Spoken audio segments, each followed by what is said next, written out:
Урматтуу шайлоочулар, 28 ноябрда мени колдоп добуш бериңиздер. Арбаңыздар ардактуу Манас Атам жер деген Талас чергесинин тургундары, барсыздарбы? Амансыздарбы? Улуу журттун көксүгөн мүнөзү ар бир жаранды бир түндүктүн алдында бириктирип, улут катары уюп, аң сезимди арулап, өлкөнү туруктуу, өнүккөн мамлекетке айландыруу эмеспи? Мына ошол изги тилеги менен номер 20-чы бүт мандаттуу Манас округунун жогорку кеңешинин депутаттыгына талапкер Назарбеков Мирлан Рыспекович катар номери 2-чи өзү төрөлүп өскөн кичи мекени Талас өрөөнүнө келип отурат. Ошол себептерден колдоп, коштоп туруңуздар. Аруланууга убакыт келди. Келгенде да жалпыбыз Манас атабыз жер деген касиеттүү Талас жеринде колубузду көкүрөбүзгө коюп туруп, эртеңки урпактар үчүн, таза шайлоо үчүн, таза талапкер үчүн, таза инсандар үчүн добуш берүүгө убакыт келди. Урматтуу мекендештер, ардактуу айымдар жана мырзалар, мына биздин колдоп келген, мына ушул жактагы баарыбыз колдоп келген талапкер Мирлан Назарбеков тууралуу видео тасма тартуулайбыз. Көгүлтүр экрандарга көңүл буруңуздарды суранам. Урматтуу шайлоочулар, шайлоого бара жатып, элдин ишеничине ээ болуу, эл үмүтүн актоо деген чоң жоопкерчилик экенин сезип турам. Мен жоопкерчиликтен качпайм. Тескерисинче ал мага мотивация болуп берет. Анткени бала чагымдан ата-энемдин ишеничин актоону тилек кылып, аларга кызматымды аяган жокмун. Эр жеткенден үй бүлө багуу жоопкерчилигин мойнума алдым. Жубайым, балдарым дайыма мени колдоп, шыктандырып турушат. Эл аралап дос көптүм. Ишкерчиликте шериктештер менен кызматташам. Алар менен болгон мамиледе чигиттин сөз өлгүчү өзү өлсүн деген принципти карманып келет. Мунун баары менин жашоодогу позициямды калыптандырып, жаңы бийиктиктерге шыктандырат. Ошондуктан элдин, мамлекеттин жоопкерчилигин алгандан коркпойм. Алдыдагы татаал милдеттерди алууга даярмын. Мен жана менин командамдын койгон пландары реалдуу жана ишенимдүү. Элге кызмат кылуу эр жигиттин милдети. Менде жоопкерчиликти моюнга алуу бала кезимден калыптанган. Элдин жүгүн көтөрүүгө даярмын. 28 ноябрда мага Мирлан Назарбековго добушуңузду бериңиз. Урматтуу шайлоочулар, 28 ноябрда мени колдоп добуш бериңиздер. Биз сиздин ишеничиңизди актайбыз. Сиздердин тандооңуздар, сиздердин оолуңуздар, жеке ишкер, меценат Мирлан Назарбеков Кыргызстандагы эң мыкты аргымак Ахиллестин ээси, бардыгыбыз билсек керек. Ахиллести Мирлан Назарбеков Таластын ынтымак командасы үчүн атайын сатып алган. Көкбөрүнүн жылдызы ынтымак командасынын эң мыкты күлүгү аргымагы 2018 жылы Топ Спорт интернет булагынын тандоосу менен Ахиллеске жылдын мыкты күлүгү наамы ыйгарылган. Кожолор жаңырсын. Мына эң мыкты аргымагыбызды минип биздин талапкерибиз, биз колдогон Кыргыз элинин атуулу, Талас элинин атуулу Мирлан Назарбеков келатат. Аргымактан болот экен акыл эс, айгинелеп койду муну Ахиллес. Сүймөнчүгү болуп Кыргыз элинин арышкергиң алга тулпар Ахиллес. Айланайын балам, ак жолго аттанганы турасың. Жан дүйнөңдү арулап коеюн. Алас, алас, ар баледен калас. Алдыга койгон максатың, ой тилегиң ишке ашсын балам. Алас, алас, ар баледен калас. Теңирим жалгасын, оттугуң күндөн болсун. Жылдызың түндөн болсун. Бабасы Манас болсун. Бейнеси sanat bolsun. Giygenin manat bolsun. Talmagan kanat bolsun. El jurtungda mekeningdi koldogon atagın beyik bolsun. Argımağın gülük bolsun. Geleceğin keng kalın jurtka arka el bolgon. El tutkası bol.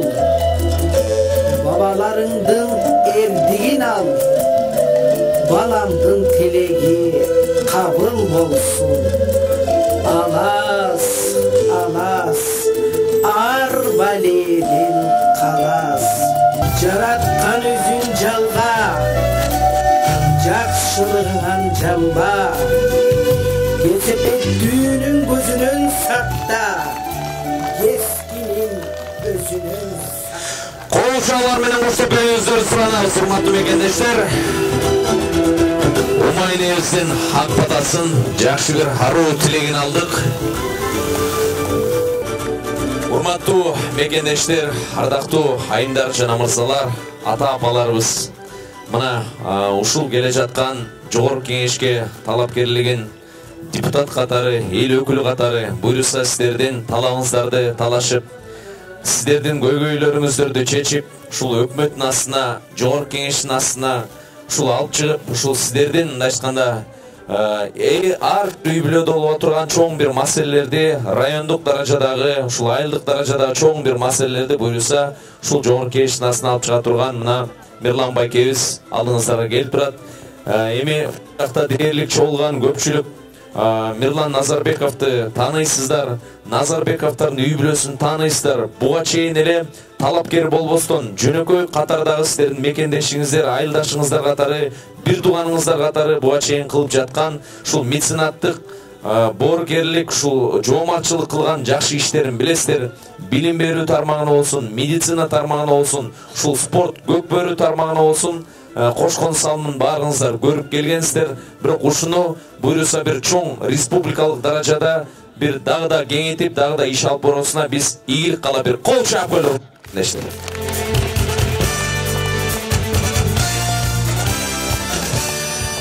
Адамиси мына ошол жерде кыргызда сөзсүз ак батага жана аксакалдардын ак сөздөрүнө маани берип келген. Ошол себептерден мына ушул жерге аксакалдарыбызды чакырып коюп уруксат этиңиздер.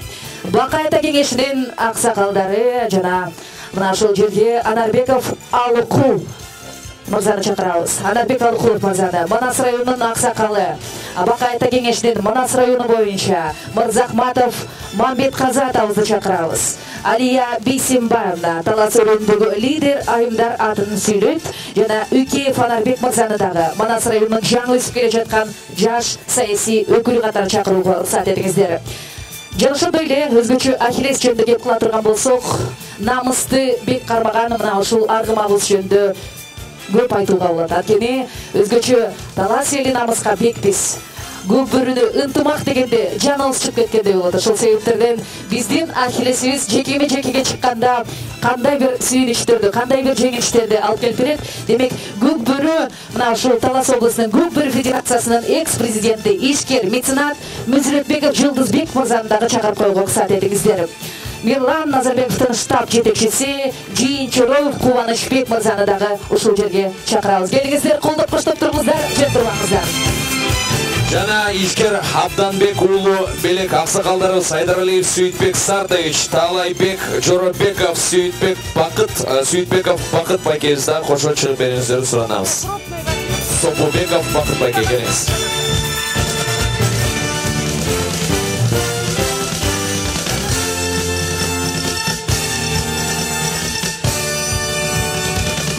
Чоң рахмат, урматтуу мекендештер, айымдар жана мырзалар. Кыргыз Республикасынын мамлекеттик гимни жаңырат, гимнге түзөлүүгө чакырам.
Анда эмесе сөздү өзүңүздөр көрүп тургандай, өзүңүздөрдүн оолуңуздар, өзүңүздөрдүн маселеңиздерди ичинен биле турган мырза, сиздер мына ушул шайлоодо сөзсүз туура тандоо жасайсыздар деген үмүттөбүз. Назарбеков Мирлан Рысбекович номер 20 бир мандаттуу Манас шайлоо округунун жогорку кеңештин депутаттыгына катар номери 2. Анда эмесе Мирлан Рысбекович, сөз сизде.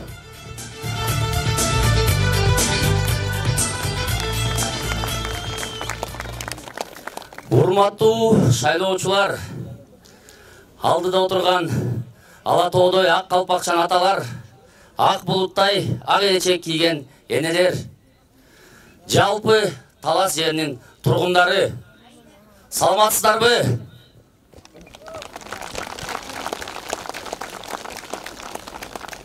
Кыргыз эли улуу дагы, бактылуу дагы эл экенбиз. Кайран ата бабаларыбыз кыйналып жүрүп, күрөшүп жүрүп, бизге ушундай сонун жерди, Кыргызстанды мурас кылып калтырып кетишкен экен. Жаратылышыбыздын кооздугу, элибиздин меймандостугу бири-бирине төп келишкен. Анын ичинен Таластын жери дагы, эли дагы өзгөчө касиеттүү. Манас атабыз, Чыңгыз атабыз дегенде жалпы кыргыз элинин жүрөгү толкундайт. Мен дагы сиздер менен чогуу Таластын тургуну болгонума абдан сыймыктанамын.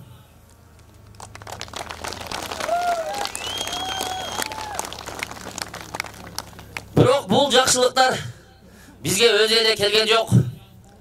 Тарыхты алып карасак, Манас атабыз ушул жерди мекен кылып, 6 айдан бери келип, кулалы таптап куш кылып, курама жыйып журт кылып, бизге берип кеткен экен.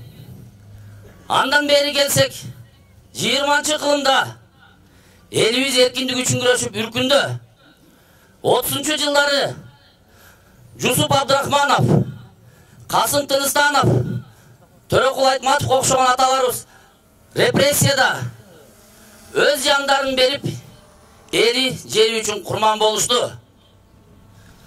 Биз дагы ошол баатыр аталарыбыздай элибизди чексиз сүйүп, мекенибиз үчүн жаныбызды аябай кызмат кыла алабызбы? Мен ойлоймун, элибизде учугубуз кур эмес дегендей, арабызда андай эр азаматтар бар. Анткени аларды сиздер тарбиялайсыздар, сиздер колдоп көтөрөсүздөр, шыктандырасыздар. Алардын таянычы эл. Андай мыкты уул кыздарды элибизге келген кыйынчылыктарда, мисалы Баткен кагылышында, былтыркы болгон пандемия менен күрөштөрдө көрдүк. Баатырды кырдаал жаратат дегендей, пандемиядан кийинки экономикалык жана социалдык кырдаалдарда биз чечимибизди туура кабыл алууга, ынтымагыбызды бекемдөөгө, белибизди бекем бууп иштөөгө милдеттендирет.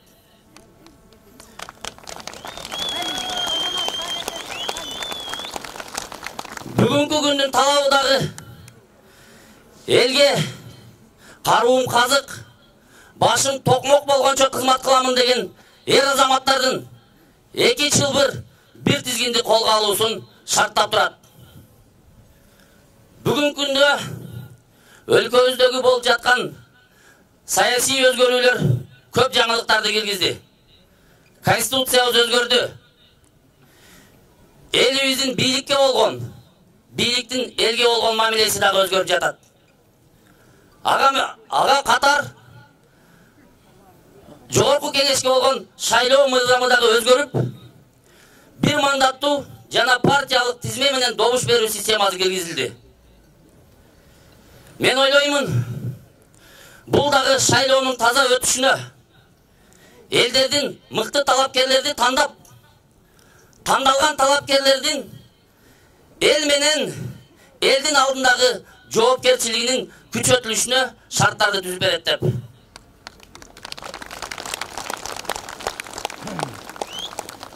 Муну менен кошо, унутпаңыздар, сиздердин дагы жоопкерчилигиңиздер жогорулады.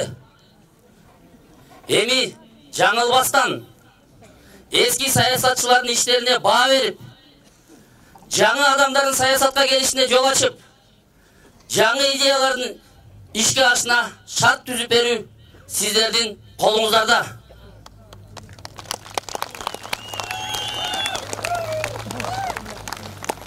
Исхак Разаков эл оңолмойынча эл башчылары оңолбойт деп айткан экен. Хадисте дагы элдин пейилине жараша падышалары жана жетекчилери болот деген сөздөр бүгүнкү күндө дагы өтө актуалдуу болуп турат. Ошон үчүн туугандар, жалпы тазаланалы, коомду тазалайлы.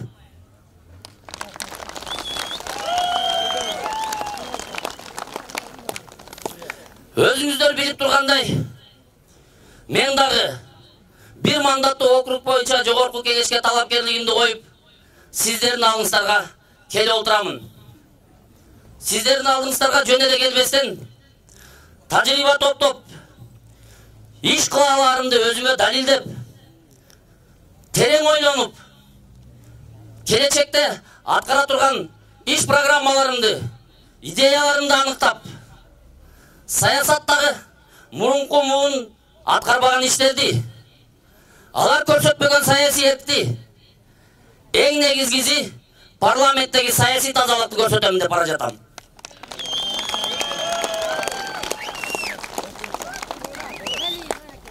Американын атактуу президенттеринин бири Джон Кеннеди, мекендештерим, менин өлкөм мен үчүн эмне кылды деп бербестен, мен өз өлкөм үчүн эмне кылдым деп сурагылачы деп айткандай, мен дагы буга чейин жөн жүрбөстөн, өзүмдүн ишкерлигимен тапкан каражаттарыман киши мекениме колумдан келишинче алгылыктуу жардамдарды кылып келдим.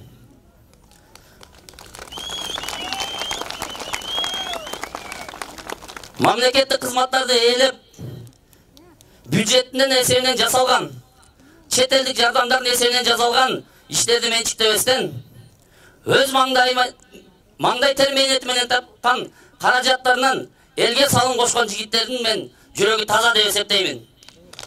Мен аларды жогору баалаймын. Мен көрүп турам, араңыздарда да ошондой салым кылып жүргөн жигиттер бар. Депутаттын эң негизги 3 милдети бар. Ал мыйзам чыгаруу, чыгарылган мыйзамдардын аткарылышын көзөмөлдөө жана эл өкүлү болуу. Мен дагы Кудай буйруп, сиздер колдоп, жогорку кеңешке депутат болуп барып калсам, элдин кызыкчылыгына гана төп келген мыйзамдарды, идеяларды сунуштоо. Эгер алар колдоо тапса, алардын аткарылышын көзөмөлдөө. Коомубузда мыйзамсыздык орун алса, ага каршы туруу жана адилетсиздик менен күрөшүү деп ойлоймун өзүмдүн максатымды. Ошондой эле дайыма сиздер менен тыгыз байланышта болуп, эл өкүлчүлүк милдетимди дагы аткарамын.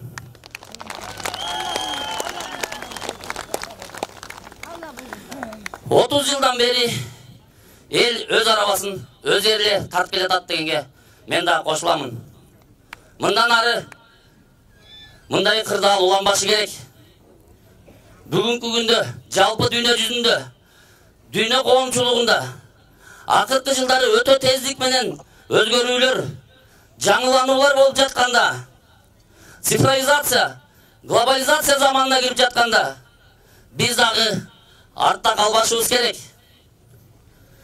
30 жыл мурун эле биз менен бир катар экономикасы бар мамлекеттер бүгүнкү күндө дүйнө жүзүн дүңгүрөтүп жатышат. Кытай, Корея, араб мамлекеттерине окшогон мамлекеттер. Араб мамлекеттерин алсак, 30 жыл мурун эле какыраган чөлдө бүгүнкү күндө дүйнө жүзү кызыккан, суктанган чоң-чоң шаарлар кылып, экономикасы өстү. Ал эми бизде болсочу, тескерисинче, бардык шарттарыбыз бар мамлекетти гүлдөткөндүн ордунда келечекте чөлгө айланып калабызбы дегенде коркунуч бар.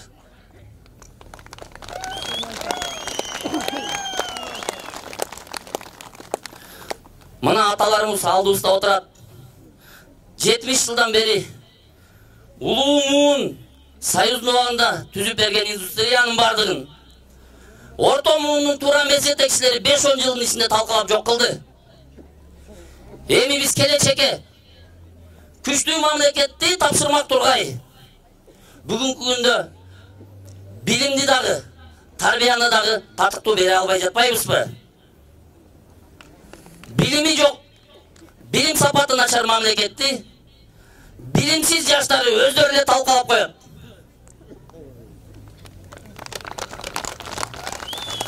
Бүгүнкү күндө жаштарда идеология жок. Ойлору башка жакта жүрүшөт. Ошонун бардыгы эмне үчүн болду ушул күнгө чейин? Анын себептерин мен айтпасам дагы өзүңүздөр жакшы билесиздер. Акыркы үмүттөр калды. Шайлоо бул элдин тандоосу экен. Эми жаңылбастан тазаларды, жаңыларды шайлаңыздар.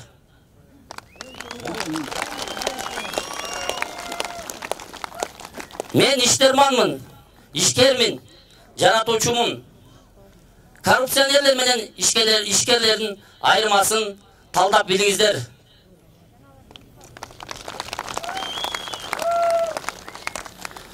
Мынакей бүгүнкү күндө өзүңүздөр угуп жатасыздар. Америка космоско туристтерди ташып, ошол космоско гостиницаларды курабыз. Үндүн ылдамдыгынан да тез учуучу самолетторду курабыз деп жатканда, биз жөнөкөй эле жолдорубузду дагы оңдой албай жатабыз.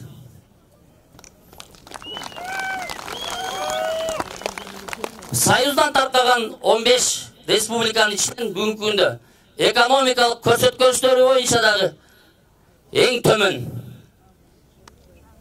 Мынакей коңшу Тарас областында эле быйылкы жылы 1 миллиард доллардан ашык суммага ондогон завод фабрикалар курулуп жатат. 25 000 жумушчу орун түзүлүп жатат. А биздечи 1 жылда жок дегенде бир завод да курулган жок. Бунун баары албетте өтө өкүнүчтүү.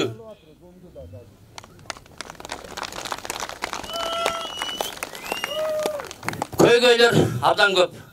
Бардык тармакта билим берүү, саламаттыкты сактоо, айыл чарба, өндүрүшүбүз дээрлик жок болсо, жумушсуздук дей койчу жүздөгөн көйгөйлөр бар. Эң негизги көйгөй, мен ойлойм, азыр дагы келе элек. Бул бир 30 жылдан кийин дагы болуп калышы мүмкүн болуш керек. Кудайга шүгүр, элибиздин саны өсүүдө.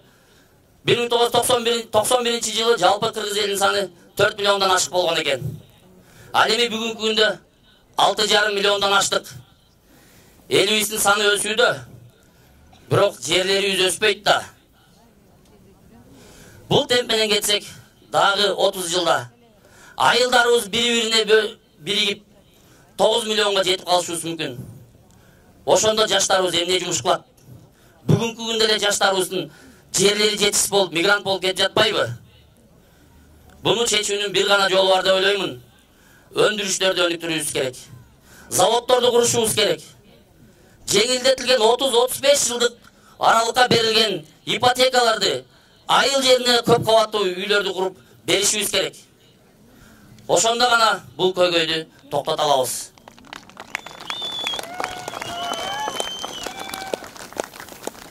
Чынын айтыш керек, бүгүнкү күндө деле мамлекетибиз бюджети 2 миллиард доллар. Мигранттарыбыздын чет мамлекеттен салган акчасы 2 миллиард доллардан ашык. Ошол акчанын эсебинен жашап жатат десек да жаңылбайбыз. Эгер мигранттарыбыз ошол акчаларды салбаса, 1 жылдын ичинде деле чоң кризис болуп калышы мүмкүн да. Эми урматтуу шайлоочулар, менин программам чоң. Кудай буйрса, буклеттерди таратышат. Аны менен таанышасыздар. Алардын бардыгын мен Кудай буйрса жогорку кеңешке барып калса, ишке ашырганга аракет кыламын. Эң негизгиси жүрөгүм таза. Жүрөгүм элим үчүн деп күйгөн жигитмин.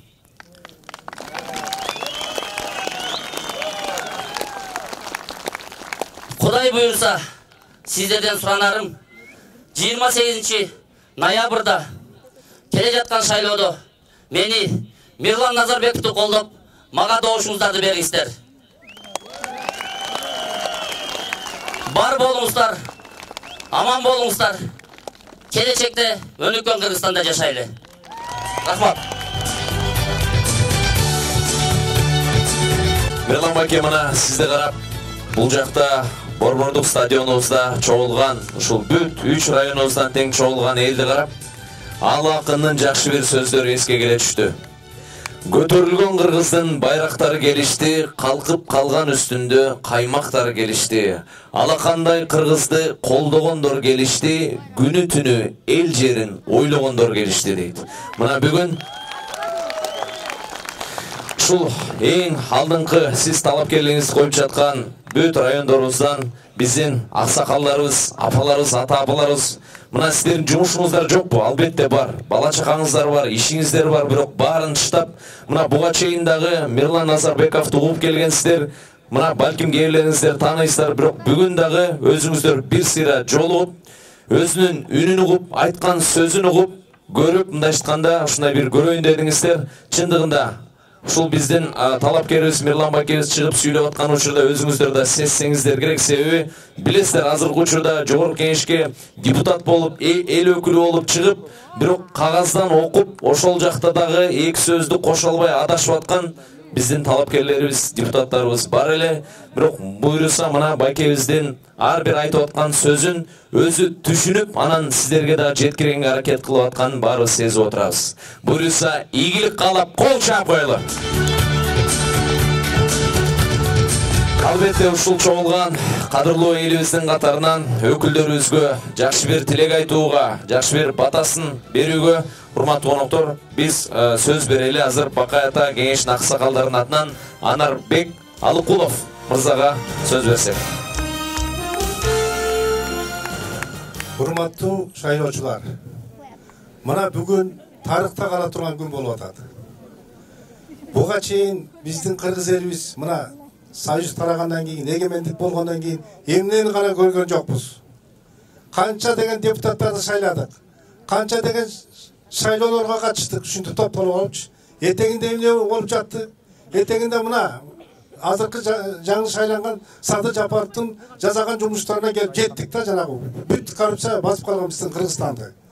Ушуларды жеңиш үчүн мына депутаттыкка Мирланга окшогон жаш балдар келсе деген биз ойлойбуз да.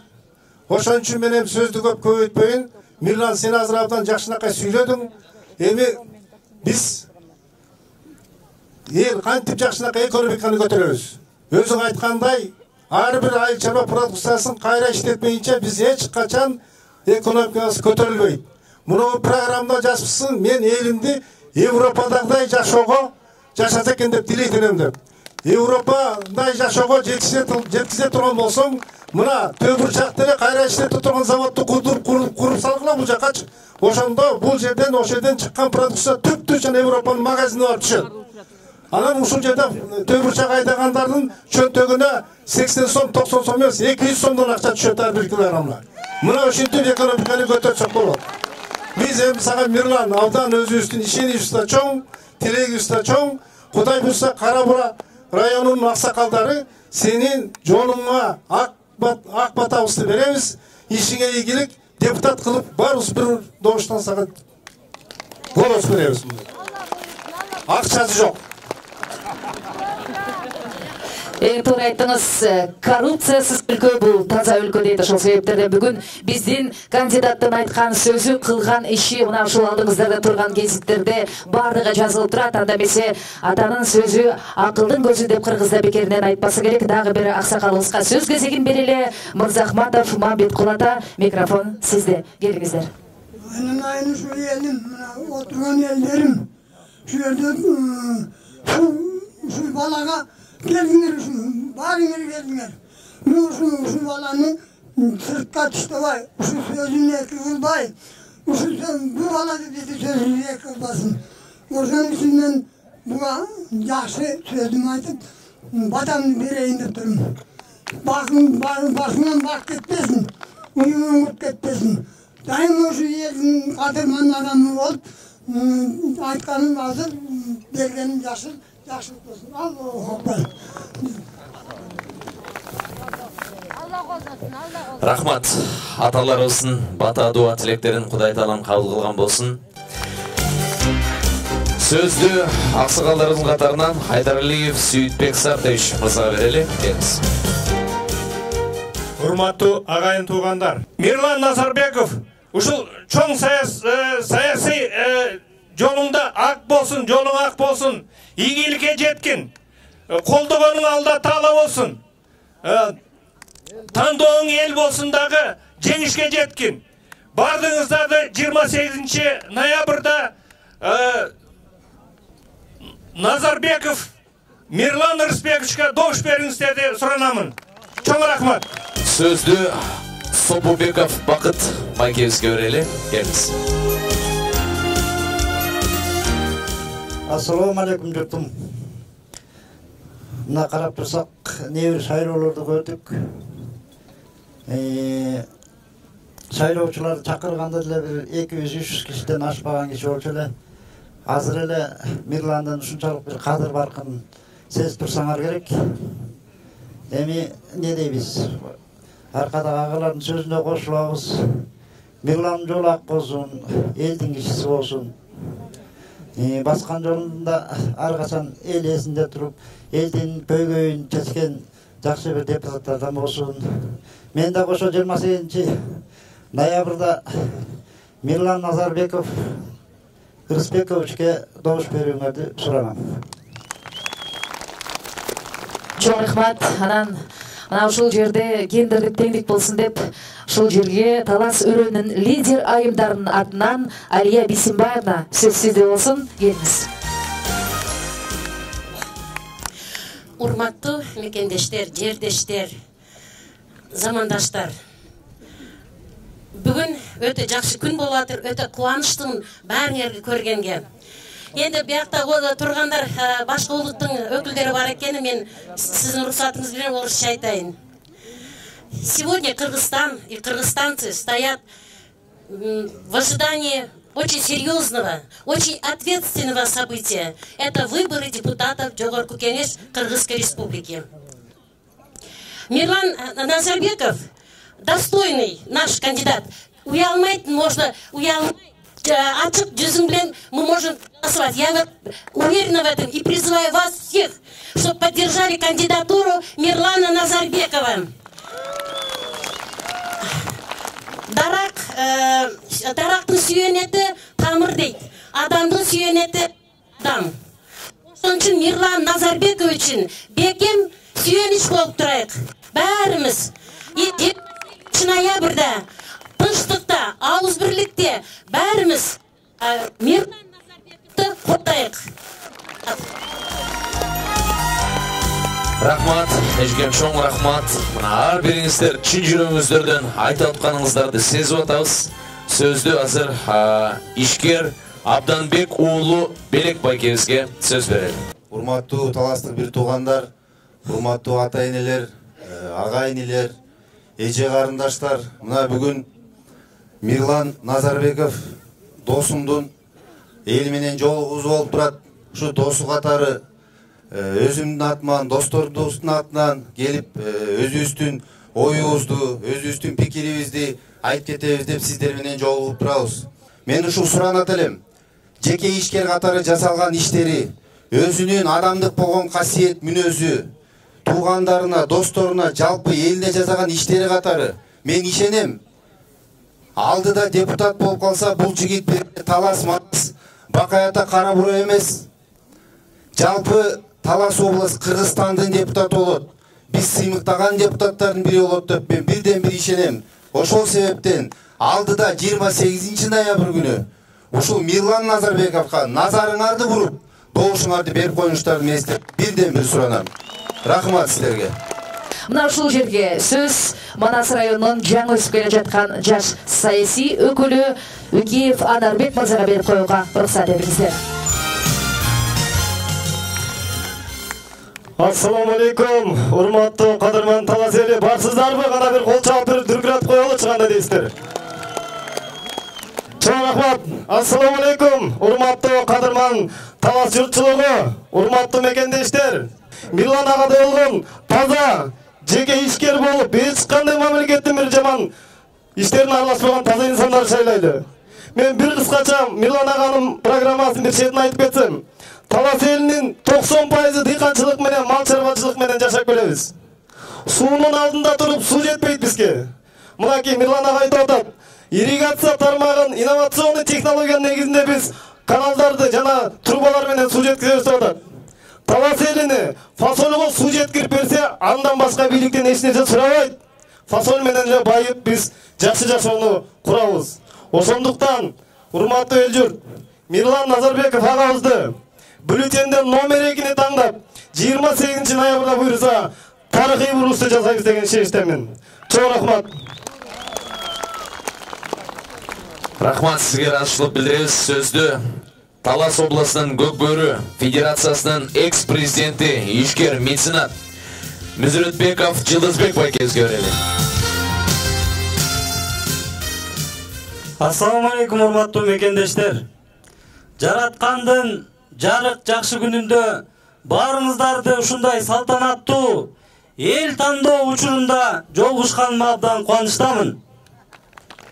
Урматтуу туугандар, урматтуу мекендештер, мына өзүңүздөр билесиздер, дүйнөлүк деңгээлдеги 3 жолку көчмөндөр оюнунун чемпиону болгон жана ошондой эле Кыргыз Республикасынын ичиндеги сан жеткис кубоктордун ээси болгон Ахиллес деген кыргыздын маңдайына жазылган эң мыкты аргымакты мына ушул Мирлан Назарбеков агабыз Талас облусунун элине тартуулады.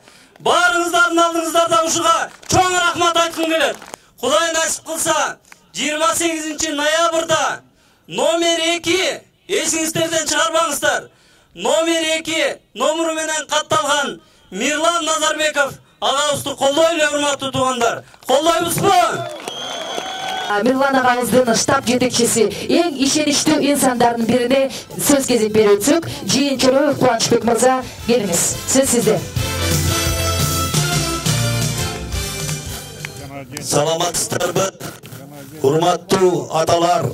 Былтыркы шайлоо учурунда менин балам катуу ооруп, сатурация 100%га жетип, критический акыбалга жеткенде, ошондо балам айтты дейт. Алла таалам адамга өмүрдү ар кандай берет, бирок апа, эгерде кандайдыр бир кырдаал болбосун, менин элге берген убадаларым аткарылбай калбасын деген сөздү айтканда мен жүрөгүм тилинип кетти. Мен ушул балага жардам берем дедим. Мен ушул бала менен чогуу болом дедим. Ушул бала менен команда болуп келечекте элибизди, жерибизди көтөрөбүз дедик. Эгерде биз бүгүн ушундай уулдарды колдой албасак, коргой албасак, анда Таластын келечеги да талкаланат. Кайырчы кара курсактын кулу болуп жашаган кайырчы өлбөй жашап келатат. Элибизди кайырчыга жеткизди саясатчылар, депутаттар жана башкалары. Бүттүгүн миллион деп жеп туруп, 1000 сомду берип туруп, акырын гана кетип калат. Ошо эл кайырчынын деңгээлине түшүргөн, ошол саясатчылар, ошолор жүздөрүн жашырып туруп бүгүн кайта жүзү каралык менен кайра келишип атат элдин алдына. Ошондуктан калыс эл, калыс болуш керек. Туйлап турган тулпарды тушаган эл оңобу. Канатын ырсаң шуңкардын кут жериңе конобу дейт. Ахиллес деген тулпардай болуп түгүн Мирлан деген улуңар туйлап туру. Колдойбузбу? Мирлан! Мирлан! Мирлан!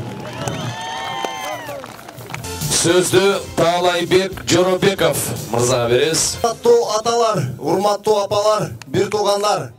Мына жанатан Мирлан инибиздин жасаган жумуштарын, элге кылган жардамын баардыгыбыз уктук. Газеталардан окуп жатабыз. Кыргызда жакшы макал бар. Батырдын атын алыстан ок, жанына келсең бир киши дегендей. Мына Мирлан инибиз биздин баатырыбыз турат жаныбызда. кечеги пандемия убагында Мирландын элге кылган кызматы, же болбосо Таластын эли деп бүткүл Азияга таныткан биздин улакчыларга демөөрчү болгону, же болбосо кечеги балбандарыбыз олимпиаданын жакшы натыйжалар менен келип, кече чемпионат бирде утканда да ушул Мирлан инибиздин демөөрчүлүгү болуп. Урматтуу калайык калкым, урматтуу бир туугандар, 20-чы шайлоо округунан Манастын элинин атынан, Таластын элинин атынан Мирлан иниме ушул Манас атабыздын китебин тапшырып жатып, Мирлан иним алдыңкы атадай, кошо атадай тоштогон аталарыбыз болсун. Никей апабыздай болгон апалар болсун. Жанында Алмамбет Сыргак Чубактай болгон замандаштарың менен Кудай буйруп 28 ноябрда жеңишке жеткенден кийин элдин талабын аткарганга дагы умтуп, Кудай буйруп Мирлан сени биз Манастан калган, Кыргызстан калган урпактар рахмат.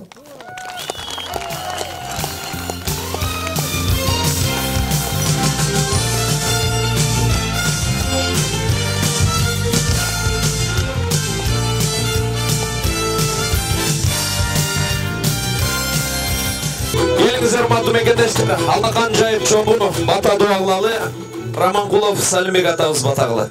Allah tanım bergen öz nasipler hiç vakta Kırgız eline, Kırgız cemaatынан arttı göçüge kaçmasın. Bizim batalarımız bugün çarşamba günündeki beşim namazını alıp yak sözdörüz, kuda kalasa perişlerinin kulağına çalınsın. Allah Teala usul dualarımızı kabul kılıp, bundan arka doluşularız da tüm densoluklar menen, uzak ömürlerinden koşturup, nurlanıyınız şu Cengiz menen, iyilik menen, canı cengizke, canlılık derbiyesine vatalarının batasısın. Rabbana atina fid dünya hasanna wa fil ahireti hasanna wa qina azabannar. Salatan tunna lana bi min jamil ahwal balafat. Ve tufsilana bi min jamil qadat ve tutakirina bi min jamil sasayat ve tarfauna bi innaka Allah derajat ve tubarikina bi kasal hayat min jamil hayat ve batal mamat innaka Allah kulli şeyin qadir. Bizim batalarımız yak sözdörüz, qalu tilekteriz, ümitleriz, kuda kalasa perişlerinin kulağına çalınsın. Allahu ekber. Урматтуу шайлоочулар, 28 ноябрда мени колдоп добуш бериңиздер.